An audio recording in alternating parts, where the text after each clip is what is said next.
Okay, hello. Welcome to our online talk from stone to sky, hiking America's Triple Crown with Jeff Brownscheidle, also known as Mountain Man. I'm Rebecca from Ulysses, the writing app, and I'm happy to have you here today. So Jeff will share his photos and experiences from America's most important long distance trails. And he will also talk a little bit about using Ulysses for riding on the trail. And you are, of course, invited to ask questions. So at the bottom of your Zoom window, you should see a little Q&A button. And you can use it and enter your questions there. And you can later either ask them yourself or I can read them aloud for you. So please specify what you would like to do. And that's all. Over to Jeff. Enjoy the talk. Thank you so much, Rebecca, and thanks to everyone at Ulysses for hosting this, and thanks to all of you for joining. I over the years have spent a lot of time, hiking in long distance trails out in the wilderness, and what can only be described as it's a parallel and unexpected journey towards writing in the course of those hikes, writing for my blog Stone and Sky over the years. And 3 weeks ago, I left behind the only career I've ever known as an engineer, no less, to focus full time on my hiking and writing. And today I wanted to take all of you along for a whirlwind tour of the Triple Crown of hiking. And just before it's abundantly clear, the Triple Crown of hiking is neither a normal nor a particularly sensible thing to do. But what it is hiking three of the most famous trails in the United States, as Rebecca alluded to, the Appalachian, the Pacific Crest, and the Continental Divide Trails. And together they are over 7,000 miles or about 12,000 plus kilometers. And it took me 3 separate hikes, each lasting about 5 months apiece, and they stretched across 16 years to complete it all. And to date, there's been around 450 people who've completed the Triple Crown. And to put that in perspective, it's fewer than the number of people that have been into space. But those feel like just numbers and not necessarily a story, and certainly not a story of places like the one in this photo. Of all the reasons I've loved the simplicity of hiking over the years and the feeling of being surrounded by wilderness, I love where it takes my mind. And so it only feels right to start this story where all that came from. And every talk I give about hiking always begins in the same place. It begins here, this 40-year-old photo. And if you've been to the About Me page of Stone and Sky, you already know how important this photo is to me. That's me, the little guy on my dad's back. This is a sunny afternoon in Western New York's Allegheny State Park. And so much of my relationship with my dad is summed up right here in a single photo, this shared connection to the outdoors. And the older we get, the more we wonder how we become who we are, where our dreams come from. And I like to think mine came from right here. And I spent the next 23 years of youth and early adulthood going forward from this day, exploring wilderness, becoming fascinated with what life looks like when you strip away everything that makes life so comfortable back home, until all that exploring finally led me here. So it's 2004, I'm 23 years old, I'm fresh out of college, ready to go off to graduate school. But first I had some hiking to do because 2 years earlier, I fell in love with long distance hiking on my first long distance trail, the Long Trail in Vermont that was about 300 miles long. And I learned something very important on this hike. I learned to suffer for something I loved and enjoy it while doing the suffering. And a lot of you may be familiar with the Appalachian Trail from Bill Bryson's hilarious book called A Walk in the Woods. The trail itself crosses 2,200 miles through 14 states, all the way from Springer Mountain in Georgia to Mount Katahdin in Maine. And every spring, thousands of people head out on the trail attempting to do what's known as a through hike, or a complete hike of the entirety of the trail from one end to the other. And in this case, following the Appalachian mountain chain, most folks go north from Georgia, and they cross through areas like the Great Smoky Mountains, home to Clingman's Dome, the highest point of the trail, through national parks like Shenandoah. It goes even within sight of the Manhattan skyline, and eventually through the Green Mountains of Vermont and the White Mountains of New Hampshire on its way to Mount Katahdin in Maine. And this will take about 6 months on average for hikers to finish, but only 1 in 4 will succeed. And if they do, they'll have done the equivalent of climbing from sea level to the summit of Mount Everest and back 15 times. So here I am, starting out at the southern end of the trail in Georgia. And when you start out on the Appalachian Trail going north in the spring, you have this distinct sense that you're following spring as it kind of unfolds from south to north, breaking free from these last gasps of winter and snow. Wildflowers begin to bloom through this otherwise brown landscape. And you get this sense for why people think of the Appalachian Trail as its moniker, the long green tunnel, when you see rhododendron like this. But there are these spectacular sunrises like this one from the top of Clingman's Dome, and sound of music like moments like this one on top of a place called Big Bald. And 400 miles or so in, the Great Smoky Mountains have come and gone, and spring is starting to slowly reveal itself, and with it some unexpected sights like those wild ponies you just saw a moment ago. And this massive old growth oak tree, there's only a handful left, and they're these relics of what the eastern hardwood forests once looked like. And eventually you come to the Appalachian Trail's most photographed spot. I have no idea how one would establish such a fact, but that's its claim to fame, this cantilevered rock in central Virginia called McAfee Knob. And right about here, this foot pain that I'd suffered with for nearly 2 years, both on trail and off, leads to what can only be described as an act of footwear desperation. And lands me in a pair of these sandals. And I know what you're thinking, where can I get this just ravishingly sexy look? But on the trail, vanity is something you leave at home. Things you told yourself were important suddenly are put into their very proper perspective. And it turns out that these Chaco sandals were the second best decision I've made behind marrying Emily, because you can't hike for thousands of miles if you can't walk. And it turns out to be only just the first of 12 pairs of these Chaco sandals I've had in the past 17 years. I still have every single one of them you see here. I've never hiked in anything else since that day. So I've got these Chacos, my feet are finally happy almost overnight, and throw in some ice cream and I'm extra happy, which explains the smile here.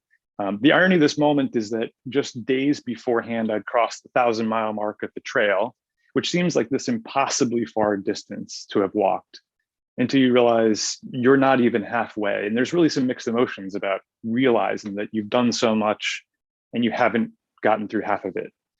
But fast forward a couple of days and I'm here at a place called Pine Grove Furnace State Park in southern Pennsylvania, doing something that's called the half-gallon challenge, where hikers celebrate reaching the halfway point by eating a half gallon of ice cream, which turns out not to be a challenge, by the way. And when you walk this far, your body becomes this little machine of perpetual motion, which is really a disguise for what you truly are, which is an eating machine. You're burning 6,000 to 7,000 calories a day or more. And there's no way to make this joke delicately. Hikers think about food the way normal people think about sex, but you rarely get anywhere too interesting just sitting around eating ice cream. And if you think this looks bad, have some sympathy for the people the year before I was on the trail here. They had 52 days of rain in the first 60 days of spring. So much so that people were being treated for what's known as foot immersion disorders, things like trench foot. And what I find interesting about this photo is, as adults, we had this fear of getting our feet wet, which is really just this fear of discomfort. And that kids don't have this fear. We learn it as we get older. And here we are as adults now trying to unlearn it. So eventually you leave the outskirts of the greater metropolitan New York City area. You're within sight of the Manhattan skyline, as I mentioned. You're headed for Vermont and New Hampshire. And you're also walking to this place that people have been whispering about ever since Georgia, a place called the Presidential Range of New Hampshire. It's this incredibly challenging stretch of trail and home to the entire trail's steepest climb at a clip of 2,000 feet per mile, which I'm looking up at here. And higher you go, and you're nearing ever closer to Mount Washington, this crown jewel of the Presidential Range. And even though it's only just over 6,000 feet, which makes it small, certainly by Western United States or international standards, it has this history of extremes. It's the birthplace of extreme skiing in North America. It has hurricane force wind 1 out of every 3 days. And until 25 years ago, it had the world record for surface wind speed of 231 miles per hour. And perhaps most shocking, it has a road to the top, which explains the quizzical look from the gentleman on the left-hand side of this photo. And when you leave behind the summit of Mount Washington, you really leave behind the crowds for good. And a few days later, you find yourself here at this nondescript little sign announcing you're about to enter Maine, the 14th and final state of the trail. And the camera is absolutely lying here. I'm smiling, but completely exhausted. It reminds you that photos tell only a very small sliver of the story. And hiking on the Appalachian Trail often isn't really hiking at all, at least as we most know it, especially in Maine. Here, this is Exhibit A of that fact at Mahoosic Notch. This is a place that's known as being the slowest mile of the whole trail. It's kind of this human jungle gym where you climb under, over, and around house-sized boulders like this. And the rest of Maine is this kind of slow-moving celebration of sorts. You know, you're reminiscing with people you've met along the way who are all about to finish together. Mount Katahdin is getting closer, until finally you get your first look at it. And out in the distance here, this mythical place that people have talked about suddenly becomes real. You're no longer in the middle of this journey, but you're very much at the end of it. And I'd actually been to Katahdin twice before. I'd never seen the view from the top, stuck in a cloud, and the weather looked like this leading up to it. And I said, hey, the third time is going to be the charm. And unfortunately, it didn't quite work out that way. The same weather I'd seen twice before came again, but there was no amount of cloud that could dampen this moment. You know, it took me 5 months and 2,200 miles to walk here from Springer Mountain in Georgia. I was 24 pounds lighter, although you can't appreciate it in this photo. I looked at my friends and realized what we all had in common wasn't age or experience or anything like that. It was just one thing. It was attitude. We couldn't think of a better place we'd rather be on any given day. My mom actually climbed to the summit of Katahdin with me to celebrate, and my dad waited at the bottom in the parking lot to celebrate. And the clearest memory I have of this is a bittersweet one. It was the last time I'd share even a few steps on a trail with my dad. Because 3 years later, my dad had passed away just before his 60th birthday. And I remember writing a eulogy with my sisters. And as I was writing, I thought back on our last time on a trail together that day at the foot of Mount Katahdin. And I thought, how do I sum up what the wilderness meant to him and what he passed on to me as a result? And I thought this quote came pretty close. It says that mountains are altars where I strive to perfect myself physically and spiritually. In their presence, I attempt to understand my life, to exercise vanity, greed, and fear. I view my past, dream of the future, and with unusual acuteness, I experience the present moment. On each journey, I am reborn. Through hiking the Appalachian Trail is a once-in-a-lifetime journey. That's what people tell you when you do it. And for a long time, I believed that. I tucked away these dreams I had of hiking the other two Triple Crown trails into those places that, you know, adulthood tells us to put them. You know, some future time, if you're lucky, maybe when you're retired, when it's safe and responsible. And so after the trail, I got busy with life and a career. I married my best friend, Emily, here, proving you can wear sandals and a three-piece suit in the process.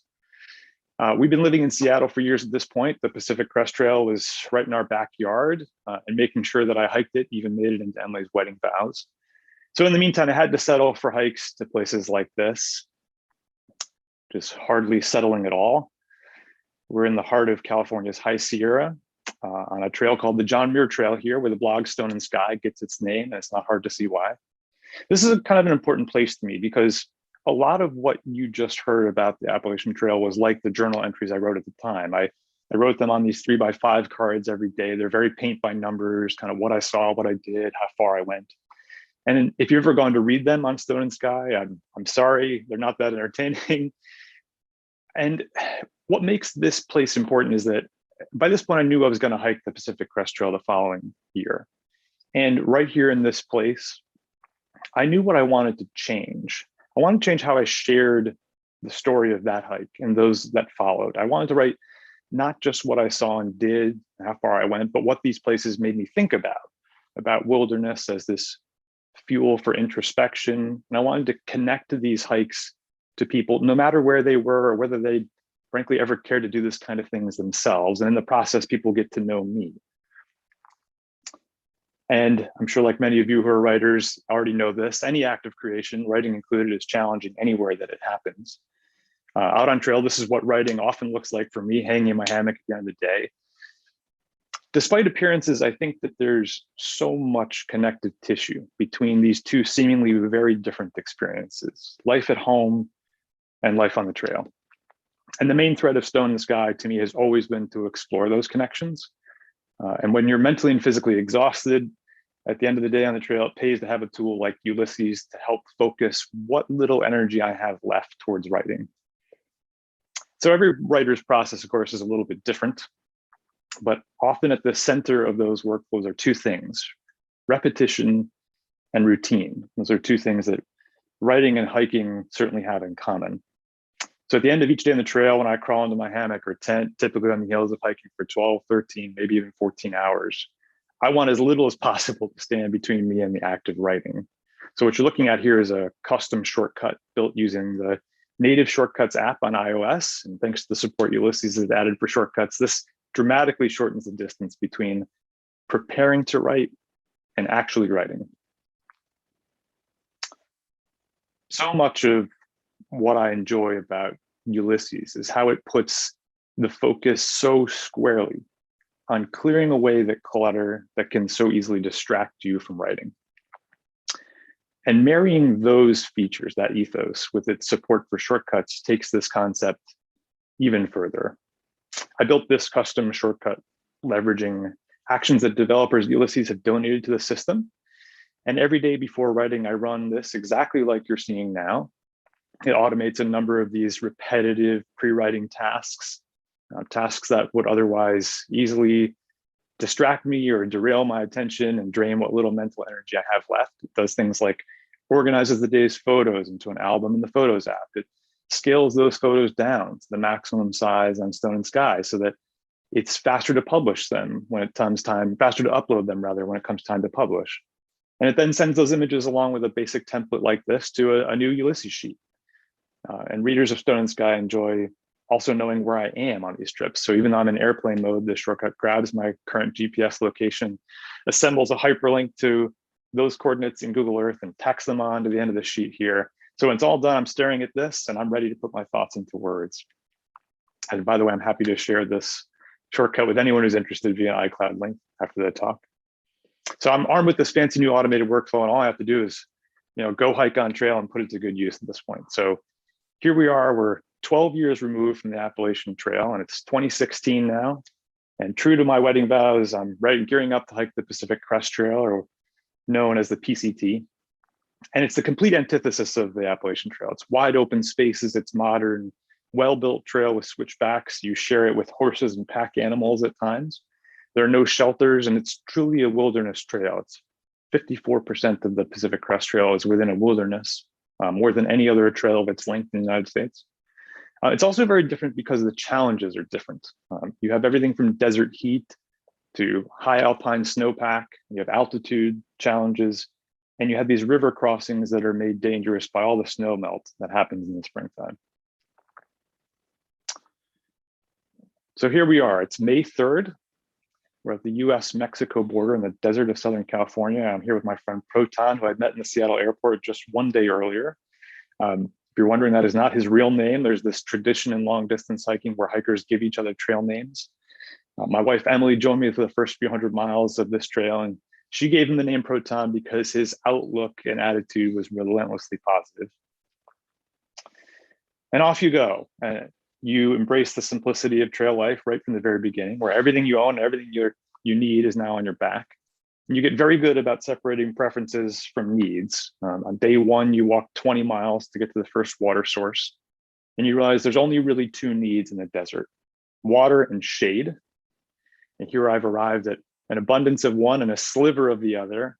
This is a water cache that's maintained by Good Samaritans that we call trail angels, who stock this in a place that would otherwise have no water for a very long stretch of trail. And having walked, about 200 miles in the desert at this point, you don't expect this. This is the summit of Mount San Jacinto outside of Palm Springs. You've gone from the desert floor almost to 11,000 feet. It pops up almost out of nowhere. And it's nearly 9,000 feet back down to the desert floor. And not all that much further up the trail from that summit, you don't expect to see a McDonald's. But here it is, and poor Proton almost not making it across the parking lot. But even in this air-conditioned oasis, it's still all about water. How much you need to carry, how much it weighs, where you can find it next. Because in a few days' time, we're going to hike through a 42-mile stretch without any water at all. And to do that, it's going to require carrying about 8 liters, which weighs about 17 pounds. So we're heading for the Mojave Desert, which is close to 110 degrees at this point. We beat the heat often by hiking before sunrise like this. I took this photo of Proton one morning. And at the time I wrote this post called A Raisin in the Sun, of the Lorraine Hansberry play of the same name, because I thought about how there's so many connections, this story of an American family in search of their version of the American dream, and how that dream in the story always hangs by the thinnest of threads, and how a successful through hike is very much the same. There's so many things that can stand between you and success: injury, fatigue, homesickness, among many others. And after 700 miles of desert, it feels awfully good to lie down on a patch of snow like this. We're finally walking back to the High Sierra, where Stone and Sky got its name. We're also hiking towards the trail's high point of just over 13,000 feet at Forester Pass. And I remember being amazed that the world even has places like this in it. And I particularly love this image. We've just crossed over Forester Pass, the high point. It reminds me of this quote by Alex Lowe, this famous American mountaineer, who said, "There are only 2 kinds of climbers: those whose hearts sing when they're in the mountains, and all the rest." This is one of those days where you realize you're exactly where you're meant to be in life. So we briefly exited Sierra for a resupply, and we have to get back to the trail. And I posted this photo, and I'm sure my mom was shaking her head, wondering where she went wrong as a mother. I'm lying in the gutter, literally here, hitchhiking back to the trail. And at the time, I wrote a post called Irrational Fear, because there's a lot of things that people ask me about. Yeah, hey, what about this? Are you frightened about bears or snakes or hitchhiking like this? And it's tempting to think that those things, or even a snowy, steep climb like this, is the real danger.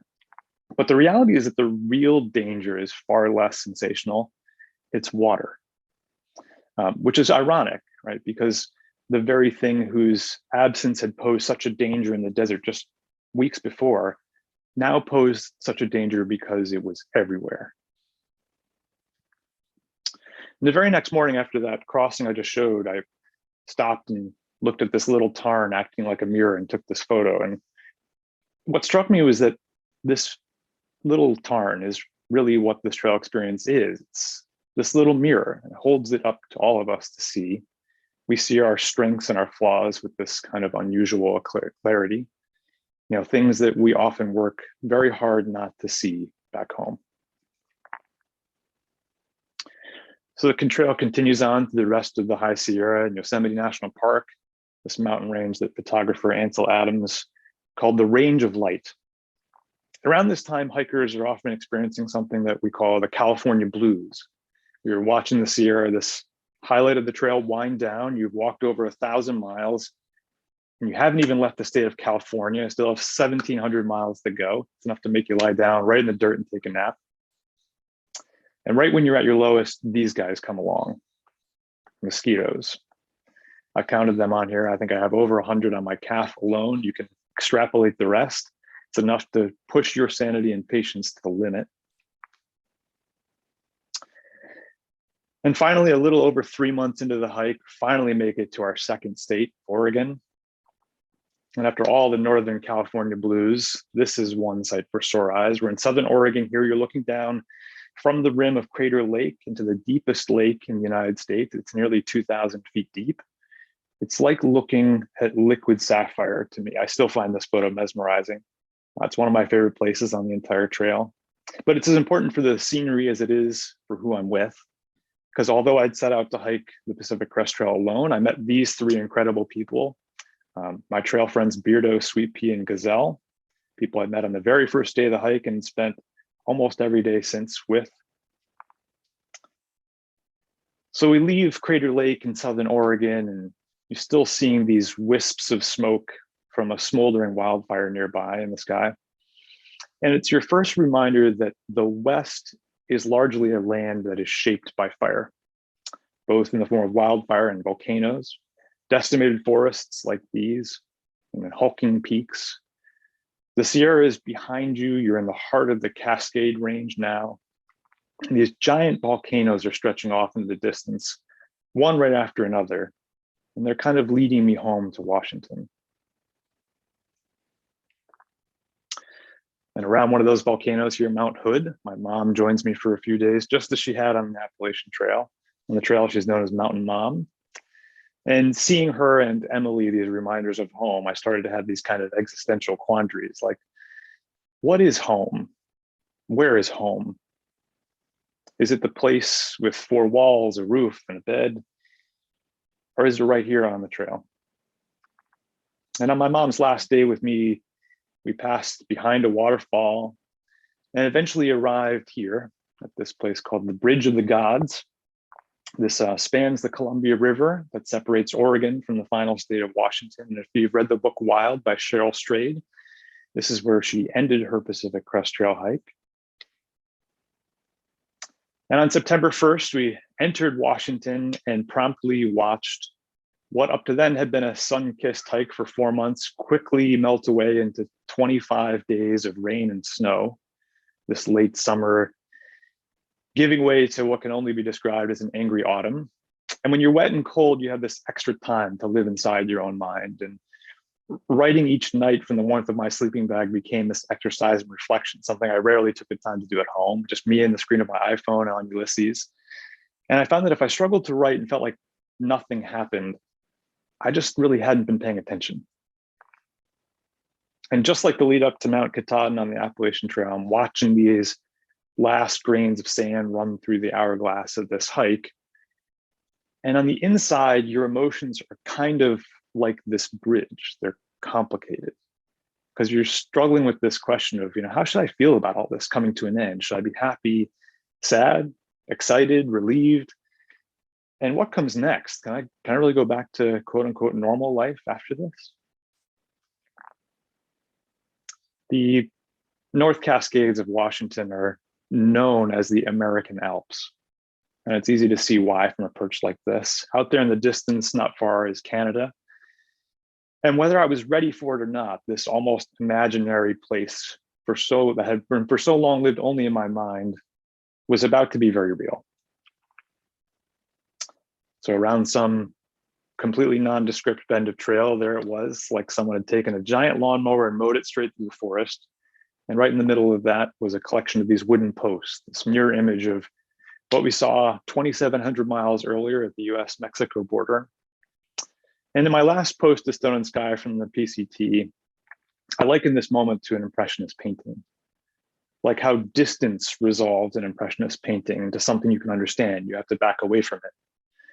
And I thought maybe time would do the same thing here and answer this all-important question of what can I take away from this experience and carry it home with me and forward in life? And the more time that passed, the more I understood that bringing me to friends like these, friends with a shared passion for the trail, was its greatest gift. We met on the first day, hiked nearly the entire trail together.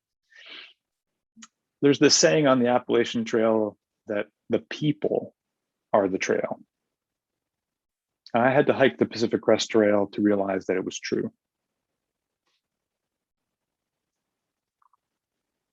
So after the Pacific Crest Trail, these once in a lifetime sort of trips seem to be coming along a little more than just once in a lifetime now. And I started wondering, why stop it twice in a lifetime? Which is why I love this quote so much. It says that all men dream, but not equally. Those who dream by night in the dusty recesses of their minds wake in the day to find that it was vanity. But the dreamers of the day are dangerous men, for they may act on their dreams with open eyes to make them possible. I mentioned earlier that my dad hadn't lived long enough to see his dreams with open eyes. And it became increasingly important to see my own, to make these once-in-a-lifetime adventures far more than once in a lifetime. So back home to Seattle, I went back to work and settling for scenery like this in my own backyard. This is Mount Rainier and the Wonderland Trail that does a loop around it. It's 92 miles of hiking that if you don't enjoy, you can safely say that backpacking just isn't for you. And I spent the next 4 years of life slowly driving my colleagues at work crazy with talk of yet another leave of absence to go hike another long trail. Until it finally led me here to last year. It's 2020 and the Continental Divide Trail, or the CDT, this time traversing the Mountain West states of New Mexico, Colorado, Wyoming, Idaho, and Montana. This is the third and final leg of the Triple Crown. It might also be the trail you've never heard of because there's no major book or movie about it. There's no wild Noah walk in the woods, and it kind of speaks best to its uniqueness. It's outside the reach of pop culture in a sense. And I never really considered myself a writer to this point, but starting with the Pacific Crest Trail, it felt like what I'd slowly become. And writing was going to be this bridge that I would use to connect a life on the trail that most people might struggle to relate to with the one that they're more familiar with at home. And that all sounded great in my mind until I said there's one small problem. A global pandemic was on. And it was the first time that nothing about this particular hike was going to be simple. You might have also wondered on that last slide, what's up with the length of this trail? Why is there a range of miles, 2,500 to 3,000 miles? And it's the first sign that the Continental Divide Trail is a little different. Unlike its siblings, the AT and the PCT, which are continuous footpaths for their entire length, the CDT is a multi-use trail. It wasn't even officially marked until 2018. And in many places, it's not one trail, but a network of them, like you see here, this screenshot from this is a GPS app we use for navigation. And on the other end of the spectrum, in other places, there isn't any trail at all. It's truly a choose your own adventure, cross-country travel kind of route. And as a result, no two hikes of the Continental Divide Trail are quite the same. So here we are, it's day one. It's June 12th of last year, already going to be a very different hike.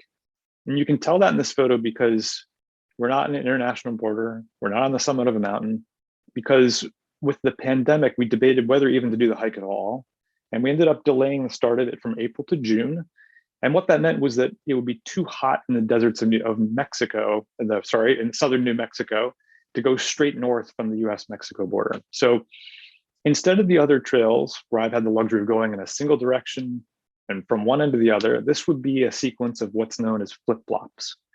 We essentially divided the trail into 5 sections, and we completed them in a sequence that took advantage of the best conditions for the season in each. So if you take nothing else away from any of that, it was complicated, more so than we would have liked it to have been. And here we are, we're 15 feet from a highway outside Yellowstone National Park, about where Montana, Idaho, and Wyoming collide. And for the first time in nearly 20 years, I wasn't setting out alone on one of these long hikes. I'm with Beardo and Sweet Pea, you might recognize, and Ace, my wife, Emily, her trail name on the right. And we promptly launched ourselves off into what has to be the worst start of any hike I've ever done. We went from sea level back home in Seattle to over 10,000 feet in 36 hours, lots of snow. And barely in the first afternoon, this little mishap happens. Ace's first multi-month hike. And to make matters worse, we went to go irrigate this nice gas she had picked up in a fall, and our filters weren't working. So this is becoming a real comedy of errors. Those first 5 days were kind of like an entire through hike at warp speed. We struggled with gear, we struggled with fatigue, we were slowed by route finding in the snow. And that was before Mother Nature decided to pile on and became less a baptism by fire and more a baptism by cold wind and rain. It's maybe 40-ish degrees here and raining sideways. It's every backpacker's idea of an awful time. And finally, down out of that world of hypothermia, you can see here, we all had about the same review of those first 100 miles. But one thing you learn from long distance hiking pretty quickly is that the real suffering is always fleeting, and views like this come along that make that suffering feel like a distant memory. Even though it's nearly July at this point, summer looks a little different in the mountains of Montana, and there's a problem with snow. This looks beautiful, and it is. The problem is that it slows everything down. It slows down navigation, it slows your hiking speed. And the problem is we have to hike about 25 miles a day to complete the entire Continental Divide Trail before winter comes. It's kind of like hiking a marathon every day, except there's no shower, no celebration, and no bed at the end of each of these marathons. All right, so remember how I said this was going to be complicated. We left behind the snows of Montana, and we're now in Colorado. And when I think about our time in Colorado, these uninterrupted stretches at 11 or 12,000 feet, you hardly ever dip below tree line. I wrote this post called A Legacy of Water, because it's really everywhere you look. These lingering patches of snow, these afternoon thunderstorms like clockwork, these glaciers carved this incredible landscape. And you're often threading the needle between thunderstorms and riding them out under a tarp like this. And after they've passed and the day is over, you're lucky if you can find a stand of healthy trees like this one to hang your hammocks from. And you might wonder to yourself, why is that so rare? And the answer is because these tiny pine and spruce beetles have decimated the majority of Colorado's forests. And 3/4 of the lodgepole pines in northern Colorado have been infected. And it causes this massive amount of fuel for wildfires fueled by climate change. And it's difficult to find trees that are stable enough to hang your hammock from. But you have mile after mile of limitless views. And I remember writing about having this sense of appreciation and gratitude, that the world has places this beautiful to see, and for me being able to see them. Gratitude for the labor it took a lot of people to build a trail up something like this. Gratitude for hitches into town from perfect strangers, even cramped ones with a couple of dirt bikes. And July starts to wind down, and with it, so did our time in Colorado, our time in the collegiate peaks and the San Juan Mountains. And Colorado is finally behind us, and we've had to say goodbye to our friends Beardo and Sweet Pea, and we come full circle back to Montana where we left off back in June. And it was like being on an entirely different trail from the one we left, where occasionally the trail wasn't the trail at all, but a road. And where the snow we left behind was now a long forgotten memory. A place where cows far outnumbered people, and where sometimes the only place to hang your hammock was right over the trail. And where sadly there were hundreds of thousands of acres of wildfire burned forest. They make these maddeningly eerie sound as the wind swirls through them. It's kind of like haunted wind chimes. I mean, you see strange things when you sometimes stumble on these foil covered ranger stations like this that was being protected from a nearby wildfire. A place where your footprints certainly aren't the only ones. This is a pretty healthy sized adult grizzly bear print. And we landed here. We're at a place called Marias Pass, as you can see on the sign. And that road right behind us in this photo is the southern boundary of Glacier National Park. And at this point, the park is the only thing separating us from Canada. And the bad news was Canada was going to have to wait. Due to the pandemic, the trail through the park was closed. And to say that that was a bitter pill to swallow was a vast understatement. But if nothing else, through hiking is about flexibility and perseverance. So we left Marias Pass and got ourselves to Wyoming. And off we went. We're heading southbound for good now. We're 2 days removed from our 10th wedding anniversary. We're in the backcountry of Yellowstone National Park, where things quickly started to look a lot less summery. And as unpleasant as this looks, I guarantee you it was even worse in real life. It's about 10 degrees here, and it is snowing sideways. And then in the days that came after the snowstorm, I wrote a post called "The Strife We Choose." And the premise is simple, that it can't really be strife if we choose it, that it's really inconvenience and frustration, masquerading as actual hardship. It's these little mental prisons of our own creation. And through hiking in general may seem like hardship, but it's really not. We signed up for all of this, and the world isn't always a warm and sunny place. But mostly we signed up to be out here to find ourselves in places like this one, or this one, and sometimes even to invent our own trail up things like this. And the irony is that for as amazing as places like these are, they're really the barest minority of these long hikes. I wrote at the time that to be a thru hiker, you kind of have to be in love with the ordinary to find the beauty in unexpected things. And I think that's the challenge that I love most of all. Wyoming's Wind River Range that you see here is a place that is as close to being nature's cathedral as you'll ever find. It's my favorite place on the entire CDT. And finally, in a moment, we're going to come full circle back to where we began this talk. We're at a place called Knapsack Call. And there's nothing I can say about this image that it can't already tell you. Like a study in contrast, we went from the wide open space of Knapsack Call to this mess. So this is the result of a once in a century windstorm that happened while we were there. I turned the forest into a labyrinth of pickup sticks stretching for miles. We went from walking at a pace of perhaps 3 miles an hour to about a half a mile an hour because of this. But beyond that human jungle gym, the Wind River Range comes to a very abrupt end, and in its wake is something you really don't expect to be on its heels, which is a desert. In the southern half of Wyoming is something called the Great Divide Basin. I wrote a post at the time calling it the place where water goes to die, because what little water even exists here doesn't flow to any ocean. It's this vast empty space where the sun is relentless and unescapable.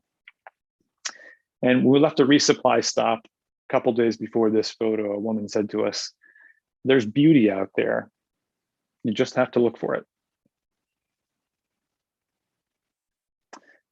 Okay, quick reset here. If you've lost track of where we are and where we've been, don't worry. It's early October here. We're at the Colorado-New Mexico border, and we've hiked everything north of here. We have one piece left to do, which is to walk from this point south until we hit the Mexico border. On our first day in northern New Mexico, we're surrounded by forests of golden aspens losing their leaves like this. And minutes before Ace had taken this photo, we were making dinner. And steps away from where we were making it, about 5 years earlier, another thru hiker who had been hiking alone got trapped in an early winter storm and had died. And on a beautiful sunny day like this among the aspens, it's hard to imagine that this line between beauty and tragedy can be so narrow when there's no one out there but you. We finally come down from the mountains for this final time. We're down to the Chihuahuan Desert. We're watching the sun setting each night, kind of like it's setting on the entire hike. And I thought about our hike at that moment as this unfinished symphony. It reminded me of kind of how the trail itself feels unfinished. And New Mexico reminds you of this most of all, because about 700 miles of the Continental Divide Trail is on a road of some kind, 1 in 4 miles, in fact, and often looks like this. And you see this view quite often in New Mexico, more than the other states, which is a real contrast to the miles of unmarked cross-country travel like this. And I thought to myself how one day, how stunning it will be when the trail's symphony is finished. One of those many roads that you get to cross or walk along is the famous Route 66. I'm always drawn to this last photo for its optical illusion. This is not a lake mirroring the sunset. It's actually a cattle trough for cattle to get water from, because out here in the desert, their water is also our water. But most of all, I thought about what Ace and I were about to finish together. And for the first time, I'd have walked across the country with a partner. And I wrote about this on Stone and Sky and called it the crucible, because that's really what this experience is. There's no escaping your flaws or those of your relationship. No matter what the trail would bring, all we had was what was on our backs and each other. And one of our last days, hardly any daylight left here, I turned around and took this photo of her. And I thought about the advice someone gave us before we left the trail, who said, don't forget that you love each other. And we never did. Which is what made this moment so special. This stone obelisk in the middle of nowhere, marking the southern terminus of the trail on the border of Mexico. And nearly 5 months, we'd seen a total of just 17 other people attempting to hike the entire trail. It's social distancing perfection for a pandemic.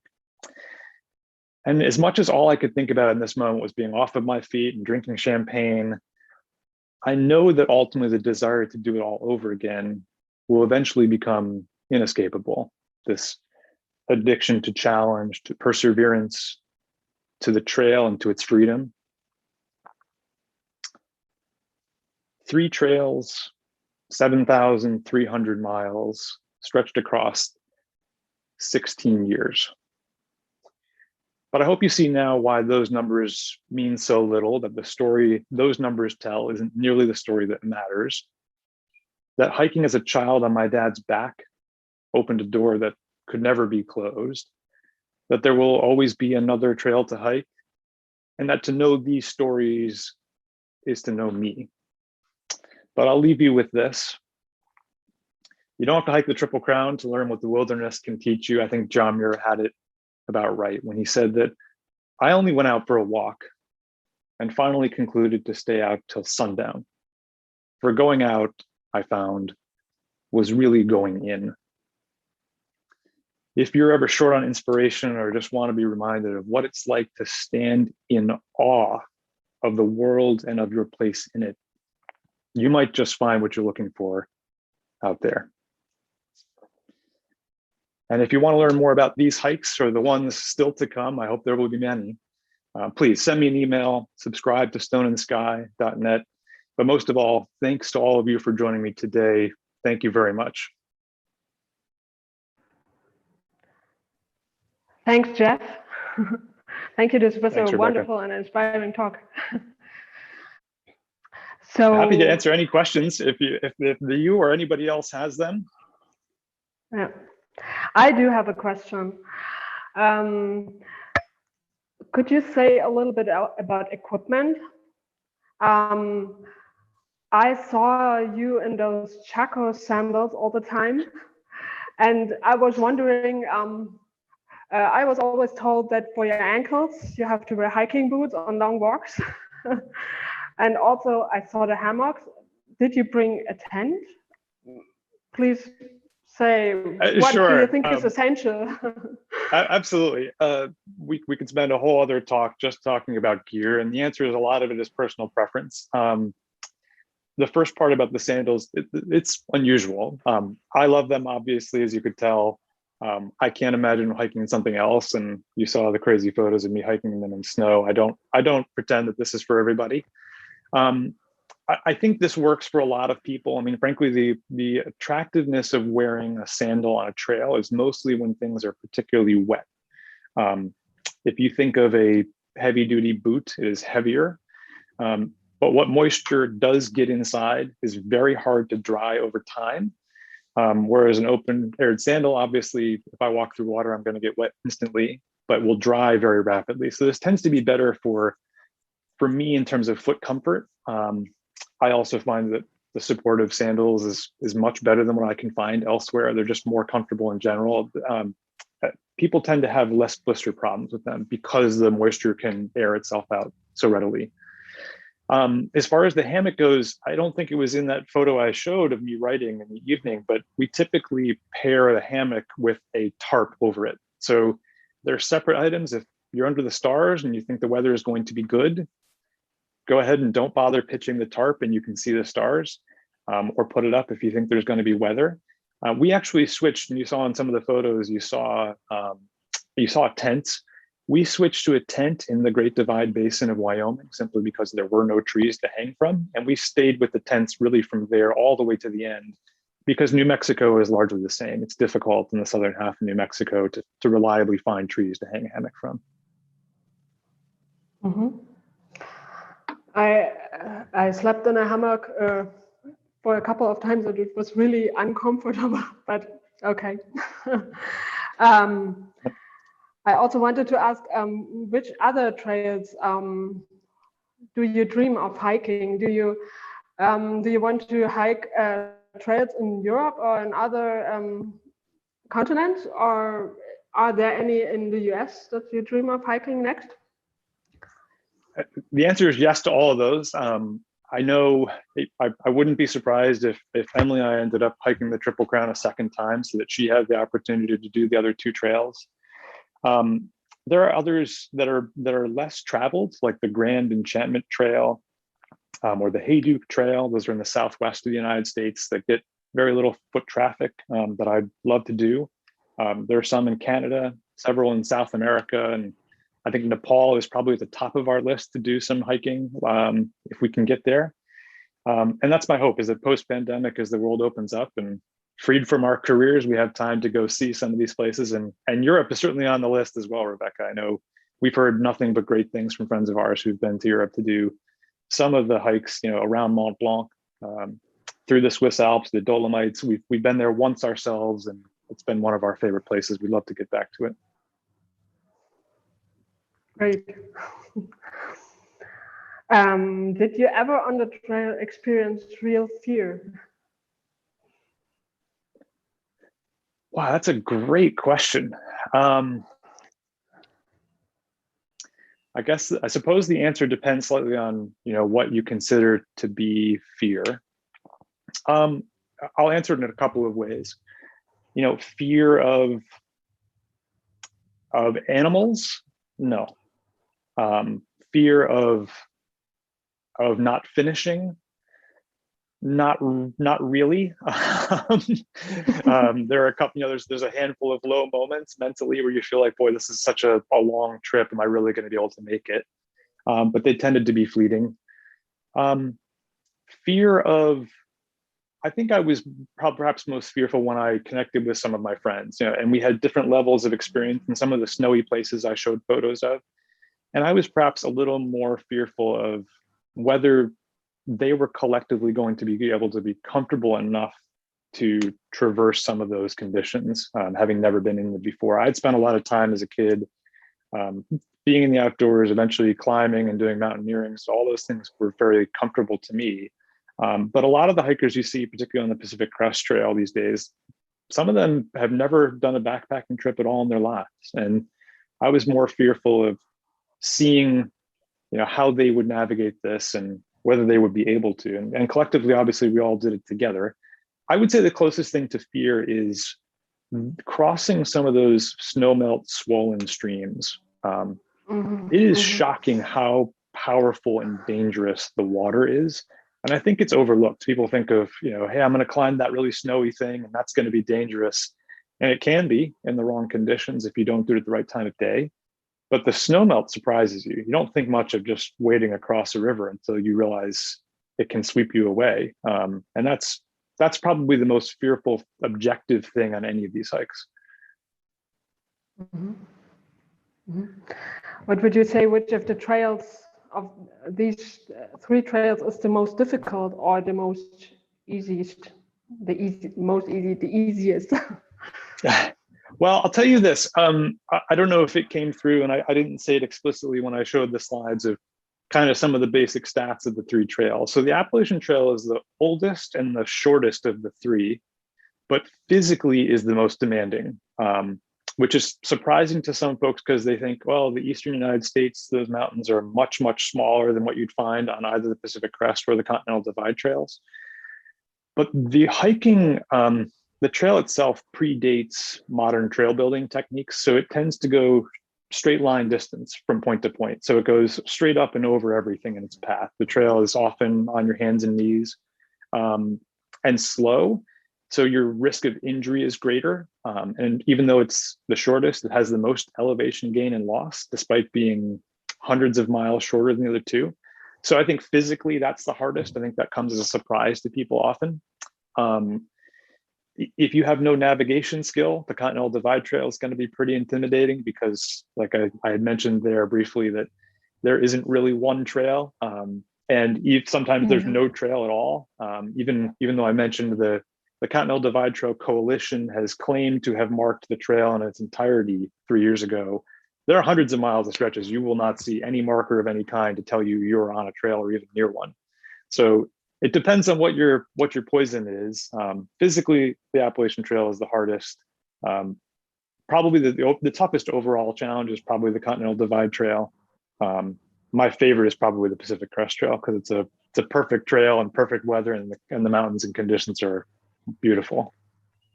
But you have to carry around a lot of water, right? You do. I mean, that's the downside of both of the Western trails. The Appalachian Trail is never a water challenge. You could probably carry a bottle that's not much larger than my water glass on most of the Appalachian Trail, which is lovely. The others, you will find yourself toting a fair amount of water in places and cursing it at the same time. But there's no other option. There's long stretches without water in the Western trails. Okay, so I have no other questions. And so, Jeff, this was a wonderful, a very interesting and very inspiring talk. Thank you very much. And thanks everyone Rebecca, for joining us. Okay. Thank you so much. And just one last thing here. I know Les Howard, you've sent a message to the Q&A panel. Les, if you wouldn't mind sending me an email afterwards, I'd be happy to send you the link to the template I showed there. Okay. Thank you very much, everyone. Thank you, Rebecca. Thank you, Jeff.